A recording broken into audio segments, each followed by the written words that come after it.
Om Swastiastu, Assalamualaikum warahmatullahi wabarakatuh, Shalom Namo Buddhaya, salam kebajikan, salam sejahtera bagi kita semua. Selamat pagi, siang, atau sore pada dosen fasilitator dan pembimbing, dosen evaluator, dan teman-teman sejawat yang kami hormati. Sesuai dengan penugasan pada POK IPE 2, perkenalkan kami mempresentasikan hasil diskusi kelompok kami terkait yaitu kelompok IPE 1, yaitu kolaborasi IPE pada pelaksanaan kasus. Jadi pada kesempatan ini kami akan membedah tata laksana kasus Bapak Budi 55 tahun datang ke fasilitas kesehatan dengan kondisi diabetes mellitus tipe 2 yang tidak terkontrol dan luka ulkus di kakinya sehingga membutuhkan evaluasi diagnosis penyakit secara menyeluruh serta tindakan perawatan luka dan pemantauan tanda-tanda vital secara intensif setiap harinya. Setelah diperiksa lebih lanjut, tingginya gula darah pasien ternyata diperparah oleh infeksi gusi kronis yang mengharuskan adanya tindakan medis pada area rongga mulut. Sementara rasa kebas dan kaku di kakinya akibat neuropati diabetik menuntutnya diberikan program latihan gerak dan rehabilitasi fisik untuk menjaga mobilitas tubuhnya. Mengingat banyaknya ragam obat dan insulin yang diresepkan, diperlukan pemantauan ketat terkait ketepatan dosis dan potensi interaksi antar obat beriringan dengan diberikannya pendampingan mental dan terapi bicara untuk mengatasi depresi yang dialami oleh pasien akibat perubahan gaya hidup yang drastis. Beranjaknya dari komplikasi berlapis pada kasus ini serta tingginya riwayat serupa di lingkungan beranjak di tempat tinggal pasien, kondisi ini memicu perlunya perancangan program screening terkait penyakit tidak menular dan edukasi gizi berskala besar guna mencegah keparahan penyakit di tengah masyarakat wilayah tersebut. Perkenalkan, nama saya Abel, saya berasal dari Prodi Kedokteran Umum Angkatan 24. Kasus Pak Budi ini sangat kompleks. Beliau hadir dengan luka ulkus di kaki, infeksi gusi yang kronis, serta keluhan kebas akibat neuropati diabetik dan juga adanya indikasi depresi akibat perubahan gaya hidup, ditambah lagi tingginya riwayat kasus serupa di lingkungan tempat tinggal beliau. Mengingat banyaknya lapisan masalah medis, psikologis, dan juga sosial pada pasien ini, penanganannya tidak hanya mengandalkan pada satu profesi saja. Nah, maka dari itu disinilah Interprofessional Education atau IPE diterapkan. Mari kita bahas bagaimana spesifiknya peran tiap-tiap program studi dalam berkolaborasi menangani kasus Pak Budi secara paripurna. Dari sisi program studi kedokteran umum, kami bertindak sebagai penegak diagnosis klinis dan juga perancang rencana penata laksanaan utama. Pada kasus Pak Budi, diagnosis utamanya adalah diabetes mellitus tipe yang kedua yang tidak terkontrol, dengan komplikasi ulkus pedis dan juga neuropati diabetik.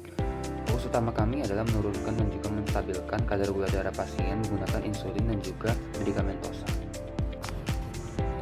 Dalam penata laksanaan ini, kami tidak bekerja sendiri.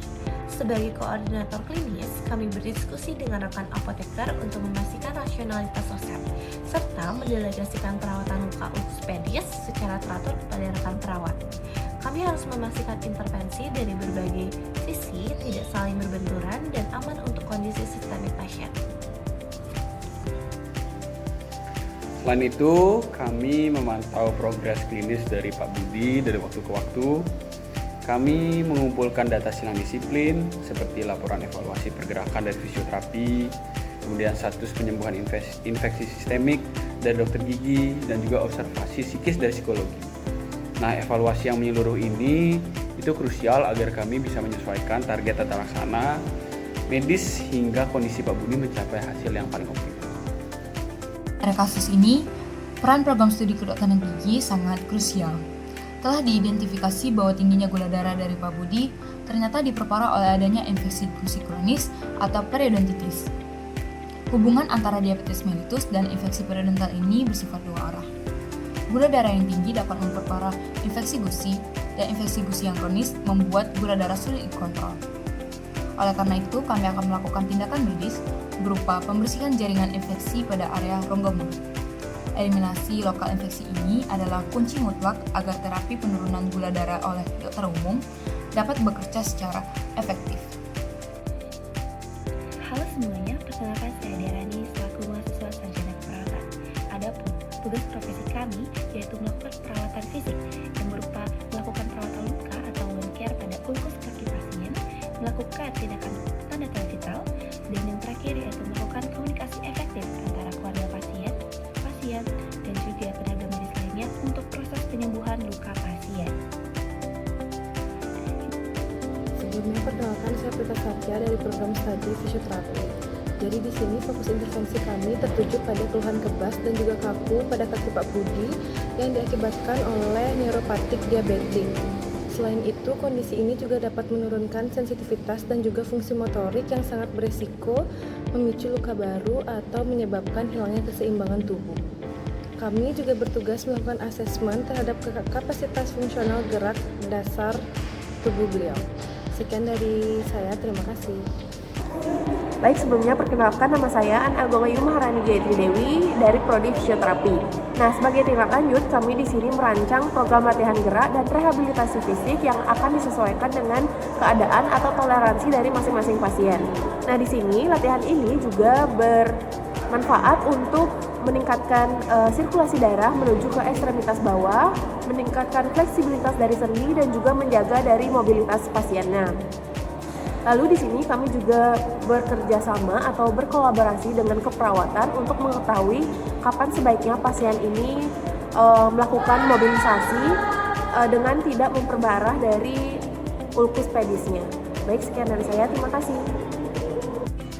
Kondisi medis yang kompleks membawa beban mental yang berat bagi Pak Budi. Mengalami penyakit kronis, ancaman amputasi akibat ulkus, serta perubahan gaya hidup yang drastis telah memicu kondisi depresi pada pasien.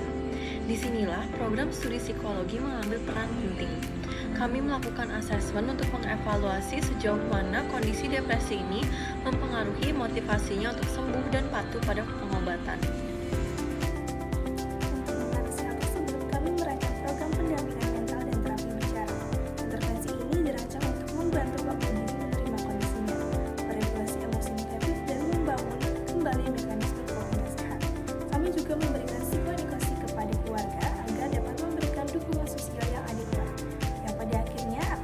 Keberhasilan intervensi dari promosi medis. Beralih ke kesehatan masyarakat, kami tidak hanya melihat kasus Pak Budi hanya sebagai kasus individu, melainkan sebuah fenomena sosial. Terdapat temuan bahwa riwayat serupa ternyata cukup tinggi di lingkungan tempat tinggal pasien. Peran kami adalah memetakan determinasi sosial dan lingkungan yang memicu tingginya angka kesakitan ini. Beranjak dari komplikasi terapi pada kasus Pak Budi dan tersebut, kami bertugas melakukan program screening penyakit tidak menular berskala besar dan lingkaran, POSDIGI atau puskesmas. Selain itu, kami menyusun program edukasi gizi dan modifikasi gaya hidup komunitas. Tujuannya adalah memutus rantai risiko sedini mungkin guna mencegah keparahan penyakit di tengah masyarakat wilayah tersebut. Dalam program studi farmasi, fokus kami ada manajemen terapi farmakologis maupun non-farmakologi. Mengingat Pak Budi menerima banyak ragam obat mulai dari antibiotik, analgesik hingga insulin yang menyebabkan polifarmasi, yang kami bertugas melakukan pemantauan ketat terkait ketepatan indikasi dan ketepatan dosis. Dan hal yang paling krusial adalah kami mencari potensi interaksi antar obat yang dapat merugikan sistem organ pasien.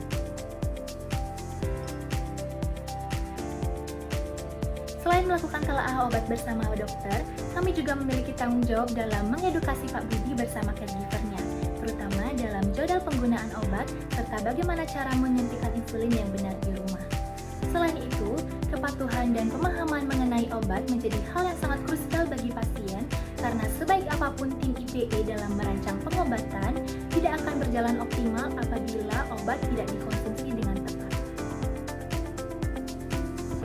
Demikianlah penjabaran penanganan komprehensif kasus Pak Budi. Kita harus mengutamakan kolaborasi antar disiplin. Dengan itu kita dapat menyelamatkan kualitas hidup Pak Budi secara baik. Akhir kata kami mengucapkan terima kasih kepada fasilitator pembimbing, evaluator, dan seluruh pihak yang telah mendampingi proses pembelajaran ini. Mohon maaf bila ada tutur kata yang kurang berkenan. Om Santi Santi Om. Wassalamualaikum warahmatullahi wabarakatuh. Salam nama budaya, salam kebajikan kita semua, dan terima kasih.